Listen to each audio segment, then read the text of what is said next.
Hello and welcome to Talking Good Game, and it's the match review of West Ham United 1, Stoke City 1. The game's literally just finished over at the London Stadium. We're here in association with the channel sponsors, Where London Watches. Give them a look. West Ham Watches, fantastic Christmas gift. I might even get Charlie one. Depends what he says in this show. Charlie, the lineup came out. No Fernandez, but it was a team you wanted to see, wasn't it? Apart from Colin started. Yeah, apart from Collins starting over Reece Oxford, it was exactly the team I wanted. I was very happy at that point. I wasn't too happy because I don't think he should be dropping Fernandez. I worry about what kind of message that sends to the team. You know, Fernandez for me was one of the only players in form consistently this last month, along with Reed. I think them two are at the top of the game. And if you're going to drop him, I just worry what kind of message it sends to Fernandez in particular. It doesn't matter how good you are. I've got my favourites and I'm going to play them. But we'll talk about the individual performances at the end of the show. Let's go through the game. Well, there's not much to go through, really, is there? I mean, the first half, what did you make of the first half overall? We only had one chance, Ogbona's header. It was unbelievably slow from us. I said in a preview that I wanted Stoke to believe their own hype and really go for us, and then us to break on the counter-attack, because I feel like that's the only way we're ever really effective at the moment. And Mark Hughes and Stoke were very, very happy just to sit back, and we were really happy to let them do that. Every time there was a turnover of possession, we were so unbelievably slow getting the ball forward. We were passing the ball back to back three, and if you're a team like Chelsea who play a similar structure to us, teams down at the other end, but we seem incapable of doing that. And so when we're passing the ball about in the back three, maybe forward to Noble comes back again, it allows Stoke the time to just sit back and reset. And they reset, and then we were completely incapable of breaking them down. The Ogbonna header was decent, and it pulled out. It was a good reaction save from the goalkeeper. But that being the best chance of the first half for us tells you everything you need to know, really. Yeah, I think at half-time the scoreline was 0-0, but I think it was very much 1-0 Mark Hughes in the dugouts. I think he'd kind of done the job that he needed to do in the first half. I think this is why we wanted... I can't speak for you and Jason, who's on the preview, but we said we wanted Reece Oxford. And I think this is the type of game that shows why we need someone like Reece Oxford, who's going to get the ball. Instead of just passing it between him... Instead of calling his check and Ogbonna passing about, giving it to Noble and Obiang, getting it straight back because they've got Joe Allen or whoever right behind them, so they can't turn, so they've just got to give it back. This is where Reece Oxford would get the ball and he would just walk. He would just come out of the defence and say, well, someone come over to me. Until you come over to me, I'm just going to keep coming forward. And even when he went into midfield, there was no one doing that. Noble, Obiang, they should have just kept travelling with the ball until it started drawing the Stoke players out of position. But they didn't. They seem intent. I know you're supposed to let the ball do the work, but sometimes you can't just because there is no room. And Stoke plugged the room fantastically. However, I do think we're lucky that Jonathan Walters was right wing today, not Shaqiri in that first half, because he had a couple of opportunities. But 0-0, Bilic didn't do any changes. Was that the wrong thing, do you think? Do you think we were screaming out for a change at halftime? There were changes that could have been made, but I think the biggest problem for us was just the mentality of the pace of everything. And I think you could have brought in someone like Fernandez earlier to try and change that, move Lanzini or Payet deeper. Towards the beginning of that second half, I saw a lot of Payet dropping deeper to try and collect the ball. But the thing that was wrong was the mentality. Like, we could have changed players up, but ultimately, Bilic needed to take them in and just play quicker. When you get the ball, just start playing out. When you've got the ball from a corner, lob it out quickly. Just go quickly, because otherwise it was essentially going to be useless. And we didn't really see that change of drive in the team until the substitutions were made. So ultimately, I don't know whether Slav is incapable of inspiring that in people, where he's just not seeing it. I don't know what's going on, but it was very similar in the second half. I don't think Slav needs to motivate players. I know it is a big part of the game, etc. But I'm sorry, but if a footballer cannot motivate himself for 90 minutes on a Saturday afternoon, like, what are you actually doing? I don't get motivated by my boss every day I go to work. If I don't all of a sudden start doing rubbish at work and my boss goes, "What's wrong with you?" I go, "Well, you haven't motivated me this morning. I'm not really feeling up to it, Gaffer. You haven't G'd me up in the office before I went out to do my job." Footballers should be able to motivate themselves. but the player's attitude, yes, was wrong. But I think Bilic's attitude was wrong as well. We could see it wasn't working. Something needed to be done. And we'll talk about the players' individual performances at the end. Those one thing that I will say, which was key to me in the first half, about half an hour gone, Andre Ayew went all the way back to our centre backs and got the ball and turned around and started travelling. Right, you could hear the crowd cheer. The crowd, "Hey, finally someone's doing it." Bilic actually started shouting at Andre Ayew, said, "Get back up the pitch." Problem is, Slav, how about you get on at the people that should be doing that isn't, because they're all standing there going, "Pass me the ball," but they're standing next to someone. You can't get the ball. But I do think there's something strange going on there. That Andre Ayew honestly has just felt that he was obviously just standing there up top with nothing. He thought, what, I'm going to go get the ball. If you ain't going to do it, I'm going to. And as soon as he did it, Bilic started giving them all that. At the end of the day, instead of giving it to Ayew, how about you give it to Payet, Lanzini, Noble, Obiang to get back and get the ball and give it to Andre Ayew? I think that's the problem. But we finally scored after a couple of subs. Lanzini and Ayew went off for Fernandes and Fletcher. It meant Fletcher and Antonio kind of went up front. We played 2 up front. And the Premier League have taken the goal away from Antonio, giving it as an own goal to Whelan. But it didn't take long. Payet cross, Antonio header. Was it deserved? No, but I mean, it says, the second we had more than one person in the box, we got a goal. Literally the second we had more. It wasn't even like, 10 minutes after that. No, straight on, bang, 2 people in the box, cross goal. Like, they were there, they were open. We if we did that earlier, what frustrated me, and it's the exact thing you were just talking about, was there's no movement whatsoever, none. Like, the ball gets played to someone like a Noble, and he's running all the way across the pitch looking for someone to pass to. That Ayew dropping so deep to collect the ball is because no one's moving around him, and so that when the ball does eventually come in, there's no movement, and Ayew's the only one there having to compete with Shawcross and Bruno Martins Indy for the header. And as good as he is in the air, and he's a decent headerer, that's not going to happen. And so it says a lot that literally the seconds we had more than one person in the box, Payet can just look up, pings the ball in, and Antonio does really well, to be fair, like going backwards to like lean back and get the header perfectly on target. But how that didn't happen earlier in the game baffles me. Well, we weren't ahead for long.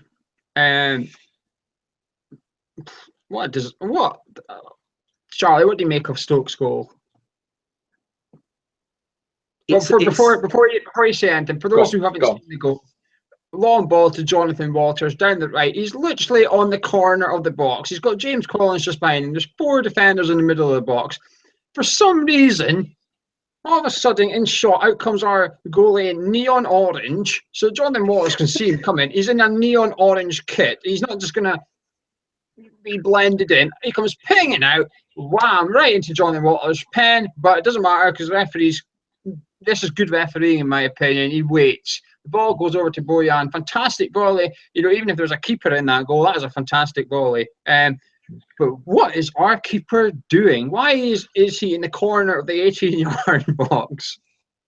There's so many mistakes in that goal. It's unreal. Defensively, I mean, again, we're talking about Adrian. Like, you think as a goalkeeper, the first thing they teach you to do is to remain calm. I mean, it was like watching David James being back in goal. There's like a rush of blood, and all of a sudden he just goes flying out. There's no need. The ball over the top is fine. One of the 5 defenders we have on the pitch should track that ball over the top. It's so horrendously simple, and yet the ball comes over the top. And then Adrian, again, there's still not a huge amount of danger at that point. Jonathan Walters does well to get it back across the box to Bojan. Like, I'm not going to take that away from him. He does do well. Obviously, as you said, Bojan's finish is very good. But as a goalkeeper, Adrian's greatest ability, and we've spoken about this before, is his reflexes, right?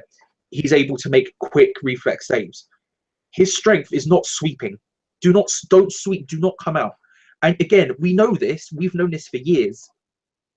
Why is he not being told, if the ball gets played over the top like that, or just in any situation like that, just remain in the net, just stay there, because you are more use there than you are literally doing a star jump in front of Jonathan Walters to try and stop him. He picks up a yellow card for it because it was stupid, but it's unthinkable. There's so many mistakes leading up to it, but then why run out? There wasn't that much danger at that point. Oh, it's stupid. It's ridiculous. It's unbelievably stupid. Unbelievably. We're 11 games into the season in the league now, I think. He did this against Watford as well, remember? He came pinging out and collided it. Well, James Collins headed over the top of him. 11 games isn't that long a time in football, especially for a keeper making errors. You can't have him doing it. One in every 5.5 games, he causes a goal by pinging off his line. But it's not just that. People have been watching our channel for a long time. I'm not going to ban the jumper handle because I've been doing it since January or something. I've been saying Adrian makes me nervous. And it's not just about this. It's about when he gets the ball back to him. And it's also his crossing. Too many times today, he came for corners. At one point, there was no one near him. He went up to catch it, and the ball went through his hands. He just didn't even catch the ball. It's just, I don't get, he just, I've always said, if he fills me with nerves, and I'm a fan, his back line, his defence must crap themselves when they see him having to do something. And I wouldn't be surprised if Collins seen what Adrian did and just went, I'm not even surprised anymore, mate. This is what he does. But he's gifted it. He's gifted it to Stoke. Fantastic finish, though. 1-1. It should have been game on, but it wasn't really. It still just didn't. This game still didn't come to life. We had bits and pieces, but the last 10 minutes, both teams seemed intent on just launching it into the box. I'm not surprised when Stoke's got Peter Crouch up front. You've got a goalkeeper who's just made a huge error like that. I would be launching the ball into the box for the start. But Adrian, 101 games he's played now, just 26 clean sheets. So it says a lot to me anyway. Obiang went off for Faguli. Mark Noble picked up a late yellow card, which means he will miss the game against Tottenham Hotspur after the international break. So our skipper will not be making the big London derby. Finished 1-1, Charlie. Was that a fair result? I don't know. Maybe. I don't think we particularly deserved much from that game, especially that first half was horrendous. But I mean, Stoke weren't this unbelievable force either. They were fairly drab as well. They came. I think Mark Hughes was very happy to get the point. He set up just to sort of contain us and then break. And then, hey, if we got a goal, we got to go. Fantastic. But I think of the two teams, Stoke were probably the better side, but I wouldn't say they deserved the win in this incredible performance either. Yeah, just to emphasise what you said, I'll agree with it. I think the Stoke were maybe the more organised of the side, but they didn't have that drive to go get. They weren't willing to risk 1 point to go gain another 2, but risk losing the one they had, which is fair enough when you're sitting mid-table and you're going to a team that is essentially your rivals for. You're competing for the top 10, you've both got the same sort of target, etc. If you can get something of their patch, not only are you gaining a point, you're taking 2 away from your rival. So it's a good point for Stoke. I think they did quite well, actually. They both teams were quite. Did you think it was a bit of a dirty game without there being any crunchy challenges? There was a lot of like niggly little fouls, and the game was getting broke up a lot. But it's something. This is the first league game I've not been at home, and something the commentator said, which has made me think, and see what you think of this. They said when the ball goes out, because it's such a long way from the touchline to the ground, the stands, it actually takes a wee while for the ball to come back for you to take a throw in, and that actually disrupts play a lot. Is that something that's been overlooked a little bit, Charlie? Do you think they maybe need to bring the advertising boards right up as close to touchline as get? Okay, they'll go over them, but at least the lower ones will come back to the touchline ASAP. Yeah, and I think straight after that, the commentators said it says a lot about how boring this first half's been that we're talking about ball boys. But yeah, it's one of these small things. Like the stadium is the game today was very stop-starty, very stop-starty. There were lots of like I said, like lots of like little challenges here and there. Stoke were getting a lot of them. Obiang did a lot of them, but was seemingly brilliant at them. Obiang's brilliant. Obiang was good today. I like Obiang a lot. But I think for us, our biggest problem still remains that we can't seem to get any sort of flow going forward whatsoever. And stuff like the ball boy situation, stuff like niggly challenges, sitting back, all that stuff is going to harm us in the long run. And we need to sort it out. We need to sort everything out. And I have zero faith that it's going to be honest. Well, let's talk about a couple of performances. First, I'm going to talk about our goal. I know it went down as an own goal, but I'm giving it to Antonio. Let's talk about our goal scorer. Apart from the goal, I thought he was playing rubbish, to be honest with you. Yeah, I didn't see him do much. There was one long ball from someone, and he controlled it quite well, but did nothing with it straight after that. He's playing deeper again, so it's not it's not ideal for him going forward, but that wasn't, you know, even so, his main attributes are his power, his pace. Those are his main things. And today he didn't really show any of that. He just looked lifeless. But he's playing out on the wing, but he can't cross. He cannot cross. Yeah. I'm not trying to come across like I'm slagging Antonio off, because we've known from day one. It's been very clear from day one. Antonio doesn't have that much technical ability with his feet. He doesn't have that sort of skill. He can't cross it. He's not the best. You know, I don't think I've ever seen him do a pinpoint through ball, for example. But like you said, he's all about power, pace, driving at people. He's good in the air, and I just think we're putting him in a position which we're asking him to do something he's not quite capable of. I thought he was poor today, but he did. But fair play to him. When we needed someone to step up, he did. And you got, like you said, it was a really good header. So header Andy Carroll would be proud of, and we'd all be praising Andy Carroll for it. But is there any other West Ham players you felt played well today, Charlie? Obiang's the other one, I would say.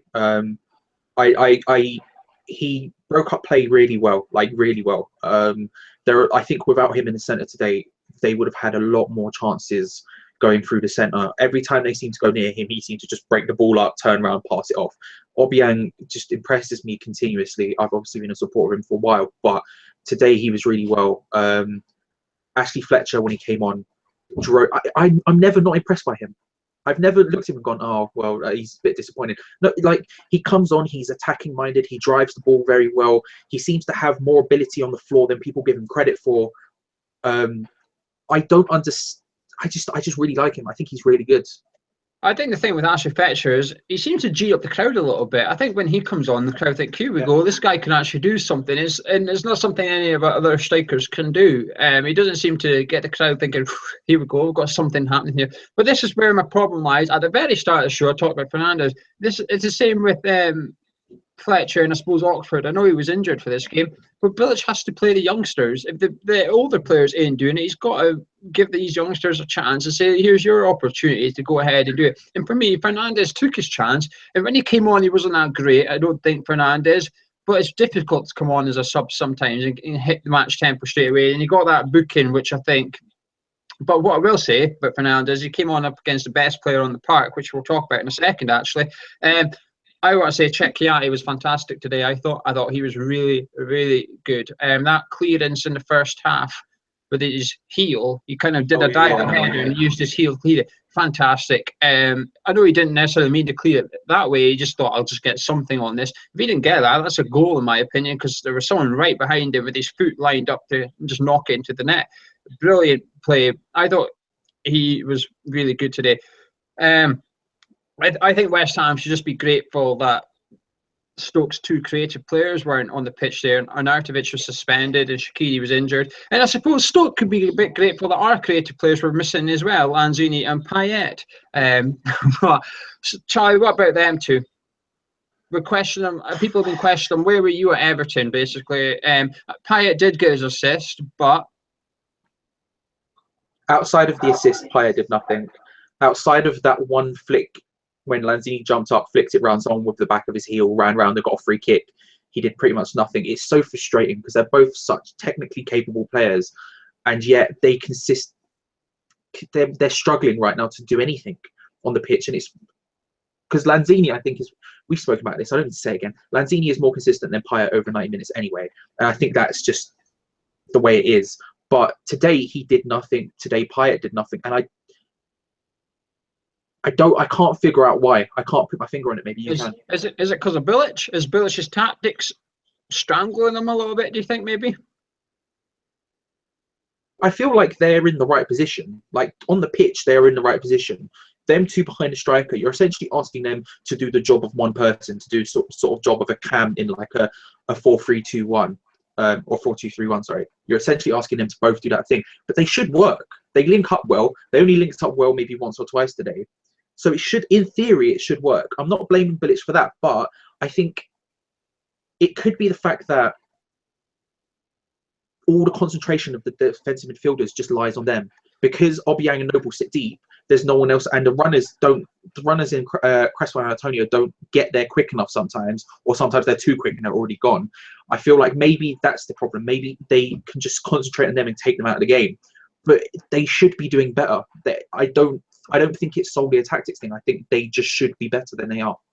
I don't think they've got an outlet. I think when they get the ball, there's a couple of times Payet, Lanzini, etc. got the ball. There was literally just IU ahead of them, and the other one's next to it. They're standing next to each other. IU's up there, and that's it. You know, Creswell's, bless him, bombing up and down that left, but it's a huge, huge pitch to cover in a bit. If you're trying to go from A to B, literally from one end of the pitch to the other, and it's difficult to do it in a very short space of time and try and read the passage of play as to where you should be going, what could happen, etc., and trying to work out the dangers. At the end of near the end of that game, at one point, Payet looked for Creswell. He's back on the halfway line. The poor bugger must be knackered running up and down. But I don't know. I think it's maybe the tactics. I still want to see Lanzini centre midfield, get someone creating behind the creative players to release Payet instead of giving it to Payet and look for him to release. But to be fair, that's exactly when Ed Milson came on, when Fernandes came on, that was what excited me about that substitution, because that 4 was no longer just the 4 of 2 defensive midfielders and 2 wing backs. We now had a creative player in that spark to go drive forward and get into those spaces and create for the creative players. And I think you're right. I think that substitution showed that at least Bilic was mildly aware that that was a problem that was going on. Yeah, but it takes him too long to do it, though. It takes him too long. I agree. At half time, he should have seen that in the first 45 with 10 minutes to go in the first half. He should have had his little notebook out. I don't think I've ever seen Bilic use a notebook. He should have had his little notebook out thinking, I need to change this. There's no creativities. I'm going to change it at half time. When I've actually got the players for 15 minutes, I can have a proper conversation with them. Whereas if you're doing a sub, you've only got 30 seconds to shout over to someone. One player that I think impressed everybody, Ramadan, the Stoke 19-year-old Egyptian left winger. I've never heard of him, Charlie. I've never heard of him. Who is he? Have you ever heard of him? I've heard of him, but I knew nothing about him. I'm not going to begin to lie about it. I knew when I was listening to some other previews and looking at some other previews after we did ours in midweek, and I saw a couple of people saying, "Oh, who's going to play? Is it going to be Walters and Bojan, or is it going to be Walters and Ramadan?" And I had a vague recollection of this guy. I don't know. I think he played for one of the big European teams. I'm not 100% certain. I feel like that's where they got him from. But he was really good today, and he reminded me. You know, when youth players get their first game, like, do you remember when we faced West Brom and Jonathan Lecco got his first game against us? It reminded me of that. There's this drive and this passion that a youth player on their debut gets that that's difficult to replicate, because they just want to get on and play football. And he was really impressive. If he could sustain that for however many games he has to play when Arnautovic and people like that are out, then they've got a really ready-made replacement there. He looked very, very decent. He did. He really impressed me. He looked fantastic. But this goes back to what I said at the very start of the show and in the middle. Mr. Bilic, sometimes youth does actually work. Please, will you give our youth a chance if the main experienced players aren't playing, to stop picking your favourites? I do feel like Bilic has got his favourites now. I do, honestly. I am starting to think Bilic has got players that has to play. If they're fit, they're playing. It doesn't matter who's on form. I'm starting to get that feeling, and it's a little bit worrying actually for me. Very quickly, I suppose, Charlie, is there pressure on us now? Just 1 point today, and we're going on a run which consists of Man U away twice, one in the cup. We've got Spurs away, Liverpool away, and Arsenal at home. That is our next 5 fixtures. Big pressure, or could you look at it that there's no pressure because we'll be expecting to lose those, and we could actually have a little bit of freedom and go to these places and pick up some points? I'm still in a similar position I was after the last game, where I said Man United is still the ones I'm most worried about, because I think Mourinho's just happy to get a draw and will just sit back and defend regardless of who he's facing. The other teams like Tottenham, people like that, I really hope they do what Stoke didn't do today and come on to us, because I think if they do that and then we are counter-attacking against them, then I'm relatively confident. I think we have the players good enough to contain them, not completely, but to contain them to some degree and then break. But if they're not doing that, the first goal will be vital, I think, in all those games. If we can come out of the gates like we did at the beginning of last season and get a goal early, then I will be confident going forward into those matches.